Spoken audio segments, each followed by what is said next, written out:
দশম শ্রেণীর সমস্ত ছাত্রছাত্রীকে হেনা ম্যামের বাংলা ক্লাসে স্বাগত জানাই। তোমাদের আমার এই ভিডিওগুলি ভালো লাগলে অবশ্যই লাইক, কমেন্ট ও সাবস্ক্রাইব করবে। আজকে আমি দেখো তোমাদের বহুরূপী গল্পটাকে পড়াবো। সুবোধ ঘোষের লেখা বহুরূপী। তো সুবোধ ঘোষের এই বহুরূপী গল্পটা কোথা থেকে নেওয়া হয়েছে? সুবোধ ঘোষের গল্প সমগ্রতে যে 50টা গল্প আছে তার মধ্যে একটি গল্প হলো বহুরূপী গল্প। এই বহুরূপী শব্দটা দেখো, বহুরূপী মানেটা কি? বহুরূপী মানে যারা বহু রূপ ধারণ করে বা অনেক রকমের রূপ ধারণ করে, বা বহুরূপ যার, যে একটা সমাসবদ্ধ পদ। তো বহুরূপী কাকে বলে বা বহুরূপী কি বা বহুরূপী কারা যদি আমরা বলি, এক মার্কের এরকমও কোয়েশ্চেন আসে, নাম থেকেও কোয়েশ্চেন আসে। বহুরূপী হলো লোক সংস্কৃতির একটি ধারা, যেখানে কি করে মানুষরা বিভিন্ন সাজে সেজে কিছু দু পয়সা ইনকাম করেন এবং তাই দিয়ে তারা সংসার চালান, তাদেরকেই বহুরূপী বলা হয়। তাহলে বহুরূপী লোক সংস্কৃতির একটি ধারা, কিন্তু এই ধারায় মানুষরা বিভিন্ন রকমের সাজে, যে কোনো রকম হয়তো সেজে মানুষকে বিনোদন দিয়ে কিছু টাকা রোজগার করে, তাদেরকেই বলা হয় বহুরূপী। তো তোমাদের এই গল্পটার নাম বহুরূপী। তো গল্পে যে মূল চরিত্র আছে হরিদা, তো হরিদাও ছিল পেশায় একজন বহুরূপী। তো তারই গল্পটা আমরা পড়ব। প্রথম লাইন দেখো, হরিদার কাছে আমরাই গল্প করে বললাম, শুনেছেন হরিদা কি কাণ্ড হয়েছে? হরিদা, আমরা প্রথমেই বললাম যে গল্পের নায়কই হরিদা। তো আমরা বলতে গল্প কথক বলছে, বা লেখক বা কথক যে গল্পটা বলছে সে কথক বলছে যে গল্প করে বললাম। উনানের মুখে ফু দিয়ে আর অনেক ধোয়া উড়িয়ে নিয়ে হরিদা এইবার আমাদের কথার জবাব দিলেন, না কিছুই শুনিনি। জগদীশবাবু যে কাণ্ড করেছেন শোনেননি হরিদা? জগদীশবাবু আরেকজন ব্যক্তি, তাদের পাড়ারই একজন ধনী বা সম্ভ্রান্ত লোক, তার কথা এখানে বলা হচ্ছে।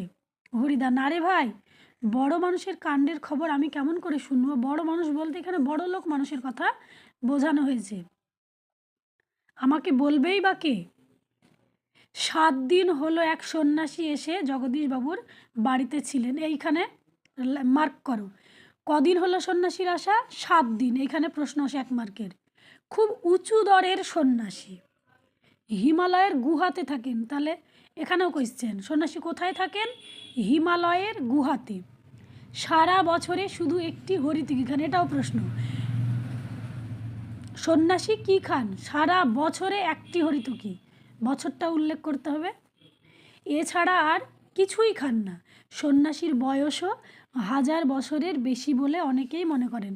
তাহলে এখানে এটাও কোয়েশ্চেন যে সন্ন্যাসীর বয়স কত? 1000 বছরের বেশি। তাহলে সন্ন্যাসী কতদিন হলো? 7 দিন হলো এসেছেন। কোথায় থাকেন?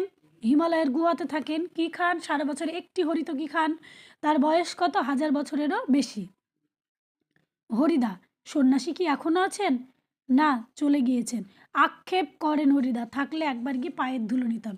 এইখানে দাগ দাও, আক্ষেপ করেন হরিদা। হরিদা কেন আক্ষেপ করেন? যে সন্ন্যাসী থাকলে তার একবার গিয়ে পায়ের ধুলো নিত, তাই হরিদা আক্ষেপ করেন।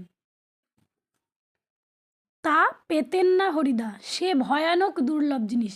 এখানে 3 মার্কের কোয়েশ্চেন আসে বা 1 মার্কেরও আসে। সে ভয়ানক দুর্লভ জিনিস, এখানে দাগ দাও। কোন জিনিসকে ভয়ানক দুর্লভ বলা হয়েছে? শুধু ওই একা জগদীশ বাবু ছাড়া আর কাউকে পায়ের ধুলো নিতে দেননি সন্ন্যাসী। তাহলে সে ভয়ানক দুর্লভ জিনিস, কোন জিনিসকে ভয়ানক দুর্লভ জিনিস বলা হয়েছে? যে সন্ন্যাসীর পায়ের ধুলোকে বলা হয়েছে দুর্লভ জিনিস। হরিদা, কেন? এবার হরিদা বলছে কেন।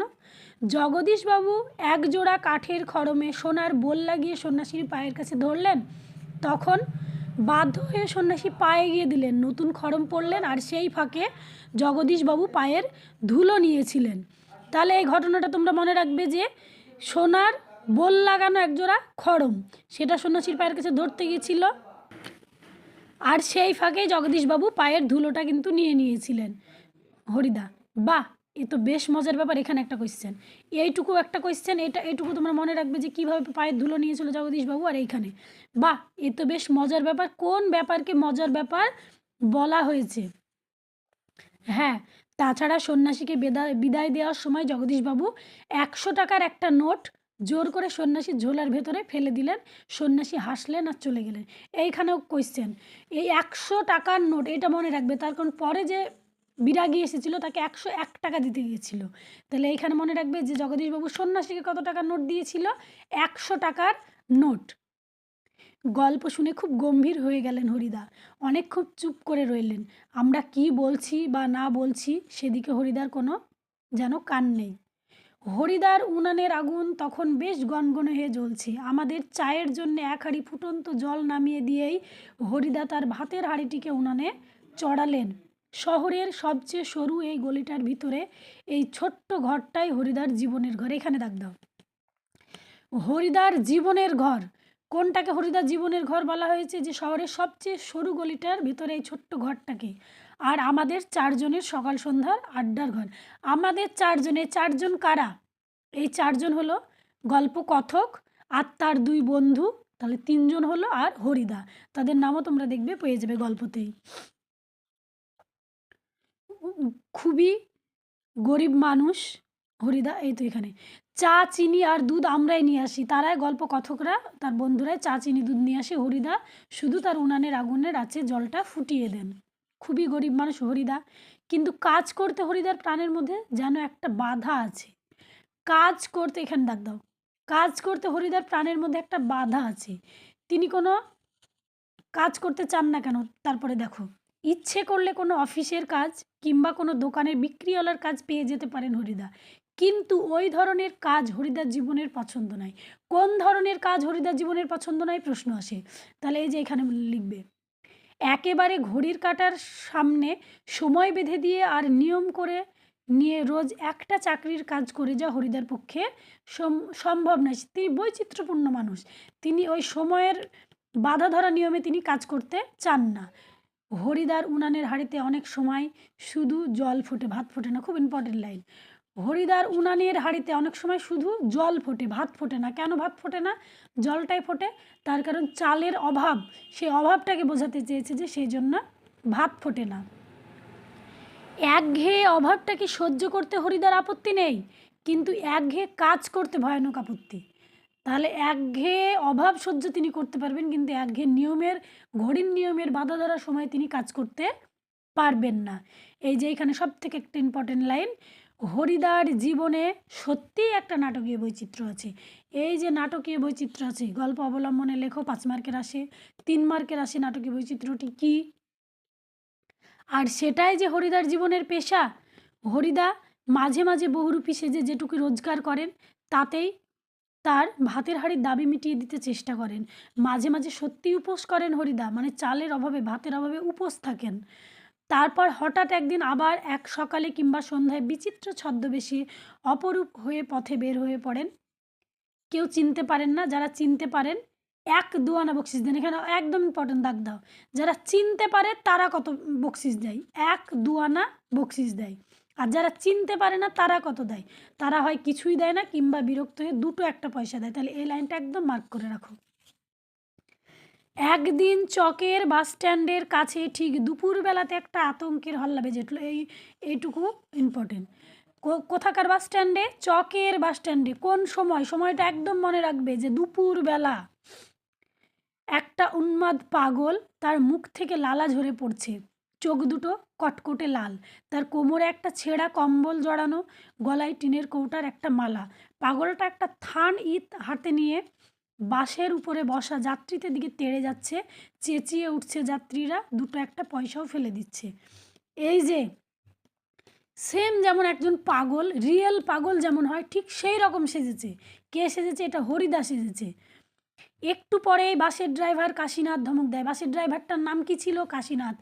কোন বাস স্ট্যান্ডে থেমেছিল? চকের বাস স্ট্যান্ডে। কখন? দুপুরবেলায়। খুব হয়েছে হরি, এইবার সরে পড়ো। কথাটি কে বলেছিল? কখন বলেছিল? তাহলে বাসের ড্রাইভার কাশীনাথ বলেছিল চকের বাস স্ট্যান্ডে ঠিক দুপুরবেলাতে। অন্যদিকে যাও। ওটা কি একটা বহুরূপী? এবার সবাই বাসের যাত্রীরা প্রশ্ন করছে, ওটা কি একটা বহুরূপী? বাসের যাত্রীরা কেউ হাসে, কেউ বা বেশ বিরক্ত হয়, আবার কেউ বেশ বিস্মিত। সত্যি খুব চমৎকার পাগল সাজতে পেরেছে তো লোকটা। হরিদার জীবনে হরিদার জীবন এই রকম বহু রূপের খেলা দেখিয়েই একরকম চলে যাচ্ছে। এই শহরের জীবনে মাঝে মাঝে বেশ চমৎকার ঘটনা সৃষ্টি করেন বহুরূপী হরিদা। সন্ধ্যার আলো সবেমাত্র জ্বলেছে, দোকানে দোকানে লোকজনের ব্যস্ততা আর মুখরতাও জমে উঠেছে। এবার আর একটা নতুন সাজ সেজেছে দেখো। হঠাৎ পথের উপর দিয়ে ঘুঙুরের মিষ্টি শব্দ রুমঝুম করে বেজে বেজে চলতে যেতে থাকে এক রূপসী বাই, যেখানে ডাক দাও, এক রূপসী বাইজি প্রায় নাচতে নাচতে চলে যাচ্ছে। শহরে যারা নতুন এসেছে তারা দুই চোখ বড় করে তাকিয়ে থাকে, কিন্তু দোকানদার হেসে ফেলে, হরির কাণ্ড। দোকানদার হেসে কি বলে? হরির কাণ্ড, দাগ দিও। হ্যাঁ, এটা একটা বহুরূপী নাকি? কারো কারো মুগ্ধ চোখের মোহভঙ্গ, আর যেন বেশ একটু হতাশ স্বরে প্রশ্ন করে। হরি যে সাজি সাজুক না কেন সেটার মধ্যে কোনো কৃত্রিমতা থাকে না, একদম বাস্তব যেরকম হয় সেই রকমই সে সেই অভিনয়ে সেই ক্যারেক্টারে সে ঢুকে পড়ে। বাইজির ছদ্মবেশে সেদিন হরিদার রোজগার মন্দ হয়নি। খুব ইম্পর্টেন্ট লাইন। কত রোজগার হয়েছিল? একদম দাগ দিয়ে রাখবে। মোট 8 টাকা 10 আনা পেয়েছিলেন। মাল্টিপল চয়েস কোশ্চেন অনেক থাকে, 10 টাকা 8 আনা, 8 টাকা 8 আনা, অনেক রকম অপশান থাকে। তাহলে তোমরা মনে রাখবে যে 8 টাকা 10 আনা পেয়েছিলেন, মার্ক করে রাখো। আমরাও দেখেছিলাম একটা দোকানের সামনে গিয়ে দাঁড়াচ্ছে সেই রূপসী বাইজি, মুচকি হেসে আর চোখ টিপে একটা ফুল সাজিয়ে এগিয়ে দিচ্ছে। দোকানদারও হেসে ফেলে আর একটা সিকি তুলে নিয়ে বাইজির হাতে ফুল সাজির উপর ফেলে দেয়। তারপর দেখো আর কি কি সাজে, এই যে আমরা দুটো পেলাম, যে বাস স্ট্যান্ডে একবার পাগল উন্মাদ সাজলো আর একবার বাইজি সাজলো। এবার আরও কি কি সাজে? কোনো দিন বাউল, কোনো দিন কাপালিক, কখনো বোচকা কাঁধে বুড়ো কাবুলিওয়ালা, কখনো হ্যাট কোট প্যান্টালুন পরা ফিরিঙ্গি কেরামিন সাহেব। তাহলে এগুলো সে সাজে। আর একবার কি করেছিল দেখো, পুলিশ সেজে দয়াল বাবুর লিচু বাগানের ভিতরে দাঁড়িয়েছিলেন হরিদা। কার লিচু বাগান? দয়াল বাবুর লিচু বাগান। সেখানে কি সেজেছিল? পুলিশ সেজে। স্কুলের 4টে ছেলেকে ধরেছিলেন। কয়টি ছেলেকে? 4টি, দাগ দিয়ে রাখো যে 4টি। ভয়ে কেঁদে ফেলেছিল ছেলেগুলো। আর স্কুলের মাস্টার এসে সেই নকল পুলিশের কাছে ক্ষমা চেয়েছিলেন, এবারের মতো মাফ করে দিন ওদের। কিন্তু 8 আনা ঘুষ নিয়ে তারপর মাস্টার অনুরোধ ক্ষমা করেছিলেন যে নকল পুলিশ। তাহলে এখানে কত টাকা ঘুষ নিয়েছিল? 8 আনা। আর এইখানে কত? বাইজির ছদ্মবেশে 8 টাকা 10 আনা পেয়েছিল, আর এখানে শুধু 8 আনা। মাথায় রাখবে। পরদিন অবশ্য স্কুলের মাস্টার মশাইয়ের জানতে বাকি থাকেনি কাকে তিনি 8 আনা ঘুষ দিয়েছেন, কিন্তু মাস্টারমশাই একটু রাগ করেননি, বরং একটু তারিফই করলেন। বাহ, সত্যি খুব চমৎকার পুলিশ সেজেছিল হরি। তাহলে যেখানে প্রশ্ন আসে যে মাস্টারমশাই যখন জেনেছিল যে সেটা আসল পুলিশ ছিল না, হরি ছিল, তখন কি মাস্টারমশাই বিরক্ত হয়েছিল? না, বিরক্ত হয়েছিল না, একটু রাগও করেছিল না, বরং তার তারিফ করেছিল, তার সুনাম করেছিল। আজ এখন কিন্তু আমরা ঠিক বুঝতে পারছি না হরিদা এত গম্ভীর হয়ে ভাবছেন কেন। আজ বলতে কখন? ওই যে জগদীশবাবুর যখন কথা শোনাচ্ছিলেন তখন কিন্তু হরিদা গম্ভীর হয়ে ভাবছিল। সন্ন্যাসীর গল্পটা শুনে কি হরিদার মাথার মধ্যে নতুন কোনো মতলব ছটফট করছে? ঠিক আমাদের সন্দেহ মিথ্যে নয়। হরিদা বললেন, আজ তোমাদের একটা জবর খেলা দেখাবো। এখানে দাগ দাও। আজ তোমাদের একটা জবর খেলা দেখাবো। খেলাটি কি ছিল? আমাদের দেখিয়ে লাভ কি হরিদা? আমাদের কাছ থেকে একটা সিগারেটের চেয়ে বেশি কিছু তো পাবেন না। হরিদা, না, ঠিক তোমাদের দেখাবো না, আমি বলছি তোমরা সেখানে থেকো, তাহলে দেখতে পাবে। কোথায়? হরিদা, আজ সন্ধ্যায় জগদীশবাবুর বাড়িতে। এখানে দাও। হঠাৎ জগদীশবাবুর বাড়িতে খেলা দেখাবার জন্য আপনারা তো উৎসাহ জেগে উঠলো কেন? হরিদা হাসেন। মোটা মতন কিছু আদায় করে নেব, বুঝতেই তো পারছো, পুরো দিনটা রূপ ধরে ঘুরে বেরিয়েও 2-3 টাকার বেশি হয় না। এখানে দাও। পুরো দিনটা ঘুরে বেরিয়ে হরিদার কত টাকার বেশি হয় না? 2-3 টাকার বেশি হয় না। খুব ইম্পর্টেন্ট। একবার বাইজি সেজে অবশ্য কিছু বেশি পাওয়া গেছিলো। বাইজি সেজে কত পাওয়া গেছিলো? এই যে এখানে মোট 8 টাকা 10 আনা পাওয়া গিয়েছিল। কিন্তু ওতেই বা কী হবে? ঠিকই বলেছেন হরিদা। সপ্তাহে বড়জোর একটা দিন বহুরূপী সেজে বের হন হরিদা। এখানে খুব ইম্পর্টেন্ট লাইন। সপ্তাহে কদিন বহুরূপী সেজে বের হন? মাত্র একটা দিন। Important question. কিন্তু তাতে 7 দিনের পেট চালাবার মতো রোজগার হয় না। হরিদা বলেন, না, এবার আর কাঙালের মতো হাত পেতে বকশিস নেওয়া নয়, এবার মারিত গন্ডার লুটিত ভাণ্ডার। মারিত গন্ডার লুটিত ভাণ্ডার বলছে, মারলে গন্ডার মারবো, নাহলে লুটলে ভাণ্ডার লুটবে। এটা একটা প্রবাদ বাক্য, বাংলা প্রবাদ। একেবারেই যা ঝেলে নেব তাতে আমার সারা বছর চলে যাবে। তাহলে এই বহুরূপী গল্পে একটা বাংলা প্রবাদ আছে। প্রবাদটি কি? মারিত গন্ডার লুটিত ভাণ্ডার। কিন্তু সে কি করে সম্ভব? জগদীশবাবু ধনী মানুষ বটে, কিন্তু বেশ কৃপণ। তাহলে জগদীশবাবু কেমন স্বভাবের ছিলেন? ধনী হলেও তিনি কিন্তু বেশ কৃপণ ছিলেন। হরিদাকে একটা যোগী সন্ন্যাসী কিংবা বিরাগী শাস্তি দেখে কত আর খুশি হবেন জগদীশবাবু? আর খুশি হলেই বা কত বকশিস দেবেন? 5 আনার বেশি তো নয়। এইখানে দাগ দাও। খুশি হলে 5 আনার বেশি দেবেন না, এইখানে দাগ দাও। হরিদা বলেন, তোমরা যদি দেখতে চাও তবে ঠিক আজ সন্ধ্যাতে জগদীশ বাড়ির বাবুতে থেকো। তাহলে কখন জগদীশবাবুর বাড়িতে যেতে বলেছিল তাদেরকে? ঠিক সন্ধ্যাবেলায়। আমরা বললাম থাকবো, আমাদের স্পোর্টের চাঁদা নেবার জন্যে আজ ঠিক সন্ধ্যেতে জগদীশবাবুর বাড়ির কাছে যাব। এই যেখানে দাগ দাও। কিসের চাঁদা নেবার জন্য? স্পোর্টের চাঁদা নেবার জন্য জগদীশবাবুর বাড়িতে যাবে। কখন যাবে? সন্ধ্যাবেলায় যাবে। বড় চমৎকার আজকে এই সন্ধ্যার চেহারা। আমাদের শহরের গায়ে কতদিন তো চাঁদের আলো পড়েছে, কিন্তু কোনো দিন তো আজকের মতো এমন একটা স্নিগ্ধ ও শান্ত উজ্জ্বলতা কখনো চারিদিকে এমন সুন্দর হয়ে ফুটে ওঠেনি। ফুরফুর করে বাতাস বইছে। জগদীশবাবুর বাড়ির বাগানের সব গাছের পাতাও ঝিরিঝিরি শব্দ করে কি যেন বলতে চাইছে। জগদীশবাবুর বাড়ির বারান্দাতে মস্ত একটা আলো জ্বলছে। সেই আলোর একটা চেয়ারের উপর বসে আছেন জগদীশবাবু। জগদীশবাবু কোথায় বসে আছেন? বারান্দায় আলোর একটা চেয়ারের উপর বসে আছেন। সাদা মাথা, সাদা দাড়ি, সৌম্য শান্ত ও জ্ঞানী মানুষ জগদীশবাবু। এখানে দাগ দাও। জগদীশবাবুর চেহারার বর্ণনা। সাদা মাথা, সাদা দাড়ি, সৌম্য শান্ত ও জ্ঞানী মানুষ জগদীশবাবু। আমি যে যে জায়গায় মার্ক করে রাখতে বলছি তোমরা অবশ্যই মার্ক করে রাখবে, সেগুলোই কোয়েশ্চেন। আমি যতগুলোই ভিডিও দিয়ে দেখবে যে তোমরা প্রতিটা যে লাইনে প্রশ্ন হয় আমি মোটামুটি সবগুলোই তোমাদেরকে বলে দিই। আমরা আমাদের স্পোর্টের চাঁদার খাতাটি জগদীশবাবুর হাতে তুলে দিয়ে দাঁড়িয়ে আছি। চমকে উঠলেন জগদীশবাবু। এইখানে দাগ মার্ক করো। চমকে উঠলেন জগদীশবাবু। জগদীশবাবু কেন চমকে উঠলেন? বারান্দার সিঁড়ির দিকে তাকিয়ে জগদীশবাবুর 2 চোখ অপলক হয়ে গেল। আমরাও চমকে উঠেছি বই কি, আশ্চর্য হয়েছি, একটু ভয়ও পেয়েছি। কোন দিকে তাকিয়েছিল? বারান্দার সিঁড়ির দিকে। এখানে মার্ক করো। কারণ সত্যিই যে বিশ্বাস করতে পারছি না, সিঁড়ির কাছে এসে যে দাঁড়িয়েছে সে কি সত্যিই হরিদা? হরিদা কোথায় এসে দাঁড়িয়েছিল? বা বিরাগীজি কোথায় এসে দাঁড়িয়েছিল? সিঁড়ির কাছে। ও চেহারা কি সত্যি কোনো বহুরূপীর হতে পারে? এখানে কোন চেহারার কথা বলা হয়েছে? মার্ক করো। ও চেহারা কি সত্যি বহুরূপীর হতে পারে? এইখানে দাগ দাও।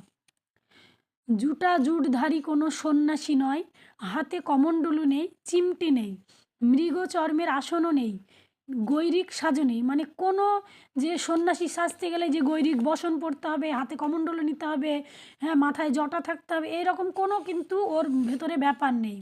আদুর গা, দাগ দাও। আদুর গা মানে খালি গা। তার উপর একটা ধপধপে সাদা উত্তরীয়, উত্তরীয় যেটা চাদর টাইপের একটা থান ভাঁজ করে যেটা গলায় দেওয়া হয়, সেই একটা সাদা ধবধবে উত্তরীয়। পরনে ছোট বহরের একটা সাদা থান, পরনে খালি গায়ের উপর শুধু একটা ছোট সাদা থান পরনে পরা ছিল। মাথায় ফুরফুর করে উঠছে শুকনো সাদা চুল, ধুলো মাখা পা, হাতে একটা ঝোলা। সে ঝোলার ভিতরে শুধু একটা বই, গীতা। এইখানে খুব ইম্পর্টেন্ট বর্ণনা, পুরো গায়ের বর্ণনাটা এখান থেকে দিবে। গীতা বের করে কি যেন দেখলেন এই আগন্তুক, তারপর নিজের মনেই হাসলেন। আগন্তুক এই মানুষটি যেন এই জগতের সীমার ওপার থেকে হেঁটে হেঁটে চলে এসেছেন। শীর্ণ শরীরটাকে প্রায় অশরীরী একটা চেহারা বলে মনে হয়, অশরীরী আত্মার মতো মনে হয়। কি অদ্ভুত উদাত্ত, শান্ত ও উজ্জ্বল একটা দৃষ্টি এই আগন্তুকের চোখ থেকে ঝরে পড়ছে। উঠে দাঁড়ালেন জগদীশবাবু। আসুন। আগন্তুক হাসেন। আপনি কি ভগবানের চেয়েও বড়? এই যে লাইনটা দাগ দাও। আপনি কি ভগবানের চেয়েও বড়? কেন এই কথাটি বলেছিল? তার কারণ জগদীশবাবুকে সেই চেয়ার থেকে উঠে নিচে নেমে আসতে হতো, সেটা আসেননি, তাই তিনি রাগ করে বলেছিলেন যে আপনি কি ভগবানের চেয়েও বড়? জগদীশবাবু কিছু ভেবে বলেন, কেন কেন আপনি এ কথা বলছেন মহারাজ? আমি মহারাজ নই, আমি এই সৃষ্টির মধ্যে এক ধূলিকণা। এখানে দাগ দাও। আমি মহারাজ নই, এই সৃষ্টির মধ্যে এক কণা ধূলি। কিন্তু আপনি বোধহয় 11 লক্ষ টাকার সম্পত্তির অহংকারে নিজেকে ভগবানের চেয়েও বড় বলে মনে করেন। তাহলে জগদীশবাবুর সম্পত্তির পরিমাণ কত বা সম্পত্তির মূল্য কত? মোট মূল্য প্রায় 11 লক্ষ টাকা। তাই ওখানেই দাঁড়িয়ে আছেন, নেমে আসতে পারছেন না। সেই মুহূর্তেই সিঁড়ি ধরে নেমে যান জগদীশবাবু। আমার অপরাধ হয়েছে, আপনি রাগ করবেন না। আগন্তুক আবার হাসেন। আমি বিরাগী, রাগ নামে আমার কোনো রিপু নেই। মানুষের ষড় রিপু আছে, হ্যাঁ। সেই ষড়রিপুর মধ্যে রাগ, রাগ একটা রিপু। বলছে আমি বিরাগী, রাগ নামে আমার কোনো রিপু নেই, ছিল একদিন, সেটা পূর্বজন্মের কথা। জগদীশবাবু বলুন এখন আপনাকে কিভাবে সেবা করব? তাহলে কি কোন রিপু নেই? ষড়রিপুর মধ্যে কোন রিপুটা নেই? রাগ নামে রিপু নেই। বিরাগী বলেন ঠান্ডা জল চাই, আর কিছু না। বিরাগীজি কি চেয়েছিলেন জগদীশবাবুর বাড়িতে এসে? খুব ইম্পর্টেন্ট, ঠান্ডা জল চেয়েছিলেন। ঠান্ডা জল খেয়ে নিয়ে হাঁপ ছাড়েন বিরাগী। এদিকে ভবতোষ আমার কানের কাছে ফিসফিস করে, না হরিদা নয়, হতেই পারে না, অসম্ভব, হরিদার গলার স্বর একেবারেই এরকমের নয়। তাহলে এই যে দুজন বন্ধুর কথা বলেছিলাম, একজন ভবতোষ আর একজন অনাদি, সে অনাদির নামও আমরা পাবো দেখবে। বিরাগী বলেন পরম সুখ কাকে বলে জানেন? এই যে এখানে খুব ইম্পর্টেন্ট কোয়েশ্চেন, পরম সুখ কাকে বলে জানেন? সব সুখের বন্ধন থেকে মুক্ত হয়ে যাওয়া, সেটাই হলো পরম সুখ। খুব দাগ দাও, বিরাগীর মতে পরম সুখ কাকে বলে? এই লাইনটার উত্তর। ভবতোষ কানের কাছে মুখ এগিয়ে দিয়ে অনাদি বলে, যে অনাদি শুনছো তো, এসব কি হরিদার মুখের ভাষা হতে পারে? এইখানে দাগ দাও, এসব কি হরিদার মুখের ভাষা হতে পারে? কথাটি কে বলেছিল? জগদীশবাবু ততক্ষণে সিঁড়ির উপরে বসে পড়েছেন। বোধহয় বিরাগীর পা স্পর্শ করবার জন্য তার হাত দুটো ছটপট করতে শুরু করেছে। জগদীশবাবু বলেন আমার এখানে কয়েকটা দিন থাকুন বিরাগীজি, আপনার কাছে এটা আমার প্রাণের অনুরোধ। এখানে দাগ দাও, ইম্পর্টেন্ট, এটা আমার প্রাণের অনুরোধ, আপনার কাছে এটা আমার প্রাণের অনুরোধ। অনুরোধটি কী ছিল? যে জগদীশবাবুর বাড়িতে যেন বিরাগীজি কয়েকটা দিন থেকে যায়, এটাই ছিল অনুরোধ। দুই হাত জড়ো করে বিরাগীর মুখের দিকে তাকিয়ে থাকেন জগদীশবাবু। বিরাগী হাসেন, বাইরে খোলা আকাশ থাকতে আর ধরিত্রীর মাটিতে স্থান থাকতে আমি এক বিষয়ীর দালান বাড়িতে থাকবো কেন বলতে পারেন? খুব ইম্পর্টেন্ট কথা। বিরাগীজি, জগদীশবাবুর গলার স্বরের আবেদন করুণ হয়ে ছলছল করে। বিরাগী বলেন না, আপনার এখানে জল খেয়েছি এই যথেষ্ট, পরমাত্মা আপনার কল্যাণ করুক, কিন্তু আপনার এখানে থাকা আমার পক্ষে সম্ভব নয়। জগদীশবাবু, তবে অন্তত একটু কিছু আজ্ঞা করুন, যদি আপনাকে কোনো কিছু ওকে আদেশ করতে বলছে, প্রভুর কাছে কিছু আদেশ চাইছে, যদি কোনো সেবা করতে পারে। বিরাগী না না, আমি যার কাছে পড়ে আছি তিনি আপনার চেয়ে কিছু কম নয়, কাজে আপনার কাছে আমার তো কিছু চাইবার দরকার হয় না। জগদীশবাবু, তবে কিছু উপদেশ শুনিয়ে যান। বিরাগীজি, নইলে আমি শান্তি পাবো না। কিছু উপদেশ শুনিয়ে যেতে বলেছিলেন। বিরাগী এবার উপদেশ শোনাচ্ছে, দেখো, ধন জন যৌবন কিছুই নয় জগদীশবাবু, ওসব হলো সুন্দর সুন্দর এক একটি বঞ্চনা। মন প্রাণের সব আকাঙ্ক্ষা নিয়ে শুধু সেই একজনের আপন হতে চেষ্টা করুন, যাকে পেলে সেই সৃষ্টির সব ঐশ্বর্য পাওয়া হয়ে যায়। আচ্ছা আমি চলি, এই জায়গাটায় দাগ দাও, কি উপদেশ শুনিয়েছিল এই জায়গাটায় দাগ দাও। জগদীশবাবু বলেন আপনি একটা মিনিট থাকুন বিরাগীজি। সিঁড়ির উপরে অচঞ্চল হয়ে একটা মিনিট দাঁড়িয়ে রইলেন বিরাগী। আজকের চাঁদের আলোর চেয়েও স্নিগ্ধ হয়ে এক জ্যোৎস্না যেন বিরাগীর চোখ থেকে ঝরে পড়ছে। এখানে দাগ দাও, চাঁদের আলোর চেয়েও স্নিগ্ধ বলা হয়েছে কাকে? বিরাগীর চোখ থেকে ঝরে পড়া জ্যোৎস্নাকে। ভবতোষ ফিসফিস করে, না না, ওই চোখ কি হরিদার চোখ হতে পারে? অসম্ভব। জগদীশবাবুর হাতে একটা থলি, থলির ভিতরে নোটের তাড়া। বিরাগীর পায়ের কাছে থলিটাকে রেখে দিয়ে ব্যাকুল স্বরে প্রার্থনা করেন জগদীশবাবু, এই প্রণামী, এই সামান্য 101 টাকা গ্রহণ করে আমাকে শান্তি দান করুন বিরাগীজি। আপনার তীর্থ ভ্রমণের জন্যে এই টাকা আমি দিলাম। এইখানে দাগ দাও, এই যে 101 টাকার প্রণামীটা দিয়েছিল কিসের উদ্দেশ্যে? তীর্থ ভ্রমণের জন্য। এখানে দাগ দাও, তীর্থ ভ্রমণের জন্যে। ওই প্রথমে সন্ন্যাসীকে দিয়েছিল 100 টাকা, আর এখানে মনে রাখবে যে বিরাগীজিকে দিতে চেয়েছিল 101 টাকা। সেটা কিসের জন্য? তীর্থ ভ্রমণের জন্য। তাহলে ওইটার সঙ্গে এটা গুলিয়ে ফেলবে না। বিরাগী হাসেন, আমার বুকের ভেতরেই যে সব তীর্থ, ভ্রমণ করে দেখবার তো কোনো দরকার হয় না। জগদীশবাবু, আমার অনুরোধ বিরাগীজি। বিরাগী বলেন আমি যেমন অনায়াসে ধুলো মারিয়ে যেতে পারি, তেমনি অনায়াসে সোনা মারিয়েও যেতে পারি। বলতে বলতে সিঁড়ি থেকে নেমে গেলেন বিরাগী। 101 টাকার থলিটা সিঁড়ির উপরেই পড়ে রাখলো।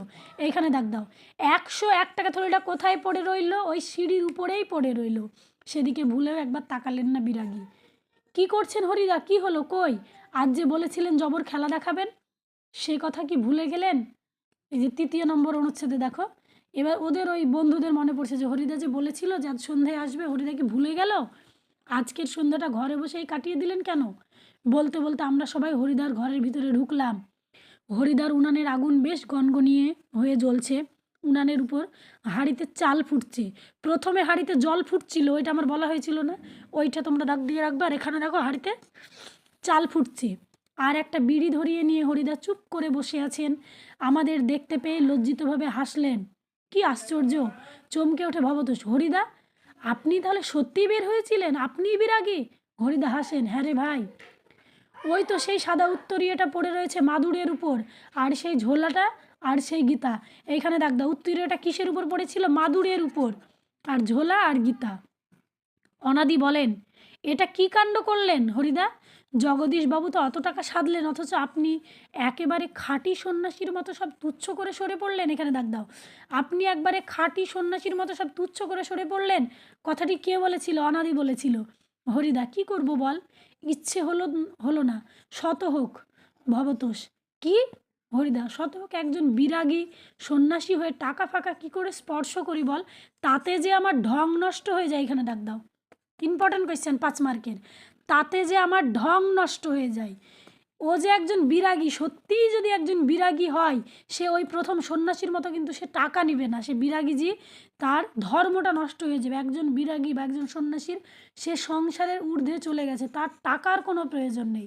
সে কেন টাকা নেবে? তাই সে বিরাগী যেহেতু সেজেছে, সে অ্যাকচুয়াল বহুরূপী, সেই সাজের মধ্যে সে ঢুকে পড়েছে, তাই সে বিরাগী কে অপমান করতে পারে না, তাই সে সেই টাকা নিবে না। তাই বলছে তাতে যে আমার ঢং নষ্ট হয়ে যায়।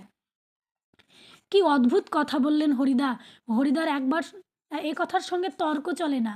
আর বুঝতে অসুবিধা নেই, হরিদার জীবনের ভাতের হাঁড়ি মাঝে মধ্যে শুধু জল ফুটিয়েই সারা হবে। আর বুঝতে অসুবিধা নেই। কি বুঝতে অসুবিধা নেই? যে হরিদার এই জন্যে আর কোনো দিন ওই জীবনের ভাতের হাঁড়িতে মাঝে মাঝে জলই ফুটবে। অদৃষ্ট কখনো হরিদার এই ভুল ক্ষমা করবেন না। 5 মার্কের কোয়েশ্চেন, দাগ দাও। অদৃষ্ট হরিদার এই ভুল কখনো ক্ষমা করবেন না। কোন ভুলের কথা বলা হয়েছে? কেন অদৃষ্ট ক্ষমা করবেন না? অনাদি বলে, কিন্তু আপনি কি জগদীশবাবুর কাছে গিয়ে আর কখনো বলতে চাইছে, আর কখনো কি সে টাকাটা পাবেন? চেঁচিয়ে হেসে ওঠেন হরিদাস। যাবই তো, না গিয়ে উপায় কি? অন্তত বকশিসটা তো দাবি করতে পারি। বকশিস? চেঁচিয়ে ওঠে ভবতোষ। ওর বন্ধু এবার রেগে যায়। সেটা তো বড় জোর 8 আনা কিংবা 10 আনা। বকশিস দিলে বড় জোর 8 আনা কিংবা 10 আনা, কিন্তু এই যে 101 টাকা দিতে চেয়েছিল। হরিদা বিড়ি মুখে দিয়ে লজ্জিতভাবে হাসেন।